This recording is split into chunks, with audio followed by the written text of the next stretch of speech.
નમસ્કાર વિદ્યાર્થી મિત્રો, હું Jitendra Bhavsar the HP Kapadia group of schools દ્વારા ધોરણ 12 વિષય ગુજરાતીમાં 1 થી 6 પ્રકરણના પુનરાવર્તનના ભાગ 5 ની અંદર આપ સૌ વિદ્યાર્થીનો હાર્દિક સ્વાગત કરું છું। તો ચાલો 5મા ભાગની અંદર આજે આપણે જોવા જઈ રહ્યા છીએ રામબાણ, જે ધના ભગત રચિત 18મા શતકમાં થઈ ચૂકેલા ધના ભગત રચિત એક ભજન રચનાર, ભજનીક તરીકે ઓળખાતા એવા ભક્તિ કરતા ભજન રચનારા ધના ભગત ધોળા જંકશન તાલુકો ઉમરાળાના વતની હતા। આખું નામ હતું ધના કેશવ કાકડિયા। તેમનું પૂરું નામ જણાવો વિદ્યાર્થી મિત્રો। ખૂબ જ મોસ્ટ આઈએમપી પ્રશ્ન અંદર આપણે ગણી શકીએ કે ધના કેશવ કાકડિયા તરીકે ઓળખાતા। તેમના પૂર્વાશ્રમના લેવા પટેલ સમાજના હતા એવો એક પ્રશ્ન હતો। ધોળા જિલ્લાના આજે પણ તેમની સમાધિ ધોળા જિલ્લો ભાવનગર મુકામે ધના ભગતની સમાધિ તરીકે ઓળખાય છે। એમના જીવન વિશે ખૂબ ઓછી માહિતી પ્રાપ્ત થાય છે। તેમનું અવસાન 1775ની આસપાસ થયું હોય તેવું અંદાજિત કહી શકાય। અહીં રામબાણ એટલે કે પ્રભુ ભક્તિનું બાણ, અર્થાત પ્રભુ ભક્તિમાં ગાયલ લીન તલ્લીન। રામબાણ એ તપનું તીર ભક્તિ ભરેલું છે એ જાણે છે, તે માણે છે। સિંહણનું દૂધ તો શ્રી બાળ જ જરી શકે, તેમ પ્રભુના પ્રેમીઓને જ રામબાણ વાગે છે। એનો સ્થાયી રસ્તો મેળધ્વજ રાજા જેવા જ પામી શકે। આ અહીં ધ્રુવ, પ્રહલાદ, સુખદેવ, મીરા, નરસિંહ જેવા કથા અને કેવી રીતે રામબાણ વાગ્યા તેનું નિરૂપણ છે। પોતાની વેદના જ જાણે કે ઈશ્વરના અનુસંધાનની સંવેદના છે। અહીં રામબાણ વેદના નહીં પરંતુ વરદાનરૂપ છે, જે ઈશ્વરના નામે ઓળધોધ કરે છે, એના માટે જ જીવે છે, એના માટે જ મરે છે અને સમર્પણ સાધુઓનું થોડું સાંભળે। રામબાણ વાગ્યા વિના મીરા ઝેર કેવી રીતે પીએ? મયુરધ્વજના મસ્તક પર કરવત સી રીતે ફરે? આ રીતે ધના ભગતે ખૂબ સુંદર એવું રામબાણ વાગ્યા હોય તે જાણે, પ્રભુના બાણ વાગ્યા હોય તે જાણે।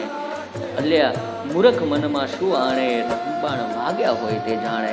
ધ્રુવને લાગ્યા, પ્રહલાદને લાગ્યા, તે ઠરીને બેઠા રે ઠેકાણે। ગર્ભવાસમાં સુખદેવજીને લાગ્યા, એ તો વેદ વચન પ્રમાણે।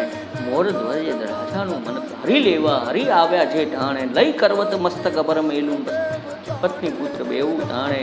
મીરાબાઈ ઉપર ક્રોધ કરીને રાણાજી ખડક જગતાણે। વિષ્ણા પ્યાલા ગિરધર લાલે આરોગ્ય, એ તો અમૃતને ઠેકાણે। નરસિંહ મહેતાની ઊંડી સ્વીકારી, ખેપ કરી ભરી ખરે ટાણે। આગળ સંત અનેક ઉધાર્યા, એવું ધનો ભગત ગુરુ આણે। અને આમ ધના ભગતનું ખૂબ સુંદર નાનકડું આ એક પદ ભજન છે અને એ ભજનની અંદર પોતે કેટલાક ટૂંકા પ્રશ્નો, મોસ્ટ આઈએમપી પ્રશ્નો, જેમાં ટૂંકા પ્રશ્નો પૂછાય છે। રામબાણ શબ્દનો અર્થ સમજાવો એવો માર્ચ 2018ની અંદર પ્રશ્ન પૂછાયો છે। તો પહેલાં ચર્ચા કરી કે રામબાણ શબ્દનો અર્થ શું થાય? તો રામબાણ એટલે પ્રભુની ભક્તિનું બાણ। અહીંયા આપણે પહેલાં જોયું કે રામબાણ એટલે પ્રભુ ભક્તિનું બાણ, અર્થાત પ્રભુ ભક્તિમાં ઘાયલ, લીન તલ્લીન એને આપણે કહી શકીએ। ચલો બીજો એક પ્રશ્ન પૂછાય છે, રામબાણ કોણે વાગ્યા છે? તો રામબાણ ધ્રુવ અને પ્રહલાદને વાગ્યા છે। આપણે એ પણ પ્રશ્નનો જવાબ ખૂબ સુંદર રીતે આપી શકીએ। તો માર્ચ 2018ની અંદર આ પ્રશ્ન પૂછાયેલો છે કે રામબાણ કોણે વાગ્યા છે?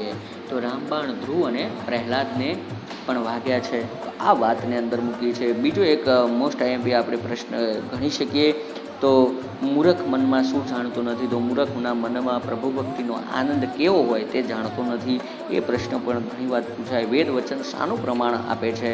તો વેદ અને વચન ધ્રુવ, પ્રહલાદ અને સુખદેવજીના રામબાણ વાગ્યા છે, એક એ આપણે આપી શકીએ। અને પહેલા કાવ્યમાં પણ તમને એક પ્રશ્ન પૂછાય છે, જેમાં પણ આ જ પ્રશ્ન છે કે એની અંદર પણ આપણે એક જોઈએ છીએ કે વેદ અને પુરાણ સ્મૃતિશાસ્ત્રો શું કહે છે? તો અખિલ બ્રહ્માંડના પદના આધારે એ પૂછાય છે અલગ, અને અહીંયા આપણે વેદ વચન શાનું પ્રણામ આવે? તો આ બે પ્રશ્નો કેટલાક વિદ્યાર્થીઓને કન્ફ્યુઝનમાં મૂકી શકે છે, પણ અહીંયા યાદ રાખજો, વેદ વચન પૂછે તો સ્મૃતિશાસ્ત્રો પૂછે તો પહેલા પાઠનું, અને વચન પૂછે તો 5મા પાઠ કાવ્યનું। તો અહીંયા ધ્રુવ, પ્રહલાદ અને સુખદેવજીને રામબાણ વાગ્યા છે એનું પ્રમાણ વેદ વચન છે એવું અહીંયા કહેવામાં આવ્યું છે। બીજો એક પ્રશ્ન ખૂબ સુંદર રીતે પૂછાય છે કે ગુસ્સે ભરાયેલા રાણાજીએ કોના પર તલવાર ઉગામી? તો ગુસ્સે ભરાયેલા રાણાજીએ મીરાબાઈ ઉપર તલવાર ઉગામી હતી. એ પણ પ્રશ્ન ખૂબ ઘણીવાર પૂછાયો છે. પરમાત્માએ કોનો ઉદ્ધાર કર્યો છે? તો પરમાત્માએ ધ્રુવ, પ્રહલાદ જેવા સાચા પ્રભુના ભક્તોનો ઉદ્ધાર હરહંમેશ કર્યો છે. આવા પ્રશ્નોની ચર્ચા આપણે ખૂબ આદર્શ રીતે કરતા રહ્યા છીએ. તો આવા પ્રશ્નો પરીક્ષાની અંદરથી પૂછાય છે. આની અંદર આપણે પહેલા પ્રશ્નની ચર્ચા કરી ચૂક્યા. મૂર્ખ મનમાં શું જાણે છે? વેદ વાણીમાં શી હકીકત પ્રાપ્ત થાય છે? તો અહીંયા આપણે એ પણ ખૂબ આદર્શ રીતે પ્રશ્ન પૂછાય છે, કેટલીક વાર પૂછાયો છે. તો વેદવાણીમાં શી હકીકત પ્રાપ્ત થાય છે? તો વેદવાણીમાં એ હકીકત પ્રાપ્ત થાય છે કે ધ્રુવ છે, પ્રહલાદ છે, સુખદેવ છે, એમની માતાઓના ઉદરમાં હતા ત્યારથી જ તેમને ભક્તિની અંદર લીન હતા એવા આ પાત્રો છે. જ્યારે ધ્રુવ છે, પ્રહલાદ છે ને સુખદેવજી એમના પોતાના માતાના ગર્ભની અંદર હતા ત્યારથી જ તેમને આ સંસ્કાર મળેલા અને પ્રભુની ભક્તિ પ્રાપ્ત થઈ હતી. તો એ પણ વાત છે. ધના ભગતના હૃદયમાં શી ધારણા બાંધે છે? તો ધના ભગત હૃદયમાં કઈ ધારણા બાંધે છે? તો ધના ભગત હૃદયમાં એ ધારણા બાંધે છે કે જેઓ પ્રભુ ભક્તિ માટે જીવે છે એવા અનેક સંતોનો પ્રભુએ ઉદ્ધાર કર્યો છે. પ્રભુએ એ દરેક સંતનો ઉદ્ધાર કર્યો છે. એ દરેક સંતના જીવનની હરેક મુસીબતોને દૂર કરી છે અને એમને પોતાના જીવનને મોક્ષ પ્રાપ્ત કર્યો છે એવી વાત અહીંયા મૂકે છે. એ પ્રશ્ન ખૂબ જરૂરી છે. હવે અહીંયા આપણે જોઈએ એક બીજા પ્રશ્નને કે 2-3 વાક્યમાં હરિ શા માટે આવ્યા અને તેને શું જોયું?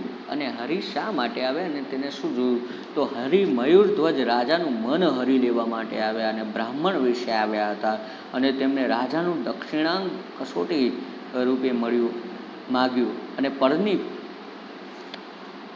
પણ રાહ જોયા વિના અહીંયા મયુરધ્વજ જે રાજા છે એમને મયુરધ્વજે પોતાના મસ્તક પર કરવત મૂકી અને હરિએ આ દ્રશ્ય જોયું ને એની ભક્તિથી પ્રસન્ન થયા અને એમના ઉપર અહીંયા આપે છે કે રાજા તું મહાન છે. આ વાત અહીંયા કરવામાં આવી છે. મીરાબાઈ ઉપર રાણાજીએ શા માટે ક્રોધ કર્યો? તો મીરાબાઈ ઉપર રાણાજી એટલા માટે ક્રોધ કર્યો કે કૃષ્ણ ભક્તિમાં તે મીરાબાઈ હર હંમેશ લીન રહેતા હતા અને રાજરાણી હોવા છતાં મહેલમાં સાધુઓને બોલાવે અને તેમની સાથે સત્સંગ કરે અને એમની પાસે જ રહે અને કૃષ્ણના ભજનો ગાય. આ બધું રાણાજીને આ બધી પ્રવૃત્તિઓ પસંદ નહોતી કે રાજરાણી આવું કામ કરે અને મીરાબાઈ કૃષ્ણ ભક્તિ છોડે તેમ નહોતા અને આથી મીરાબાઈ ઉપર રાણાજી વારંવાર ક્રોધિત થતા હતા અને આ પ્રશ્ન એની અંદર મૂકવામાં આવ્યો છતાં પણ દરેક પ્રસંગે તેમનો ત્યાંથી ઉદ્ધાર થયો છે. રામબાણ કોણે વાગ્યા છે અને તેની શી અસરો થઈ છે? મોસ્ટ આઈએમપી પ્રશ્ન ઘણીવાર આપણે જોઈ શકીએ છીએ. તો રામબાણ ભક્ત ધ્રુવ, પ્રહલાદ, સુખદેવ, મયુરધ્વજ, મીરાબાઈ, નરસિંહ મહેતા અને એવા ભારતીય અનેક સંતોએ એને વાગ્યા છે. તેના પરિણામે આ સૌનું જીવન પ્રભુ ભક્તિમાં લીન થઈ ગયું છે. તેમને બાણની વેદના અસહ્ય નથી લાગી પણ તેમને મન એ તો ઈશ્વર સાથેના જોડાણની સંવેદનાની અનુભૂતિ છે. એ ભક્તોને આ રામબાણની વેદનાની પીડા સહેવી પડી છે અને તેમને માટે તો આ તો એક વરદાન છે. ધ્રુવે સાચા હૃદયથી ઈશ્વરની ભક્તિ કરી ભાવનાઓને સ્વયં એને પોતાના ખોળામાં બેસાડ્યો છે અને જ્યારે પિતા હિરણ્યકશ્યપ સામે લડવાનો પ્રહલાદના માથા ઉપર ભગવાનના 4 હાથ હતા અને સુખદેવજીને માતાના ગર્ભમાં જ આત્મજ્ઞાન થયેલું હોય અને મયુરધ્વજ જે રાજા છે ભક્તિ ખાતર સાથે પોતાના મસ્તક પર કરવત મૂકે છે અને ત્યારે ઈશ્વરીય કૃપા ત્યાં પ્રાપ્ત થાય છે. અને મીરાબાઈના જીવનની વાત કરીએ તો જ્યારે એમના દિયર રાણાજી દ્વારા એમને જ્યારે કષ્ટ આપવામાં આવ્યું છે ત્યારે એમના જીવનમાં એમને ઉઘાર્યા છે એટલે કે કષ્ટરૂપી વિષ આપ્યું છે ત્યારે ભગવાન તે પી ગયા છે. નરસિંહ મહેતાની હુંડી ભગવાન સમરસા બનીને આવે છે અને સ્વીકારે છે. આમ આ ભક્તોએ પોતાનું જીવન પરમાત્મામાં ઓઢોર કરી દીધું અને સમર્પિત કરી દીધું. આથી પરમાત્મા પણ ભક્તોની ભક્તિથી પ્રસન્ન થઈ એમને ખરે સમય ખરે ટાણે એમની હરેક કાર્યમાં મદદ કરી છે. એવા આ ભક્ત ધના ભગતે અહીં 18મા શતકની અંદર આ પદની અંદર રામબાણ વાગ્યા હોય તે જાણે એવી વાત કરી છે. રામબાણ પદનું મર્મ તમારા શબ્દોમાં સ્પષ્ટ કરો કે શબ્દોમાં લખો. આવો પ્રશ્ન પરીક્ષામાં વારંવાર પૂછાય છે.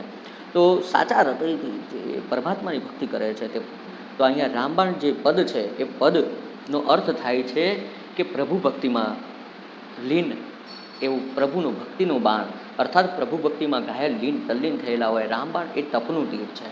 એવી વાત કરી છે કે સાચા હૃદયથી જે પરમાત્માની ભક્તિ કરે છે તે પરમાત્માની પાસે જાય છે, એમાં લીન હોય છે, તલ્લીન હોય છે, ભક્તિ રસથી પરમ તત્વ સાથેની અનુભૂતિ થાય છે. તેમને રામબાણ વાગ્યા હોય છે, પ્રભુના બાણ વાગ્યા છે, પણ એમાં તેમને બાણની વેદના નથી થતી. આ તો તેમને મન એક વરદાન છે. સાચા ભક્તને પોતાનું જીવન પરમાત્મામાં ઓળધોળ કરી દીધું હોય, તેમને સમર્પિત કરી દીધું હોય, પરમાત્મા એ જ તેમનું સર્વસ્વ છે. સત્ય સ્વરૂપ ઈશ્વરને શરણે જવાથી ખુદ પરમાત્મા ભક્તનું કલ્યાણ કરે છે. તેમના જીવનમાં પરમાત્મા સિવાય અન્યનું કોઈ સ્થાન નથી. સાચા ભક્તની આવી નિસ્વાર્થ પ્રેમ ભક્તિ, નિસ્વાર્થ સેવા, પરમાત્માની જ્યારે સેવા કરે છે, તેમના જીવનમાં કોઈ સંઘર્ષ આવે કે કપરો કાળ આવે ત્યારે પ્રભુ પરમાત્મા તેની હાજરા હાજર થઈ જાય છે અને ત્યારે તેની રક્ષા કરે છે, તેના ઉઘારે છે અને તેમાંથી તેમનો ઉદ્ધાર કરે છે. આમ રામબાણ કાવ્યમાં જોઈએ તો ધના ભગતે હરેક ભક્ત સંતની અહીંયા એમના જીવનમાં પ્રભુએ કેવી રીતે સહાય કરી છે તેની વાત આપ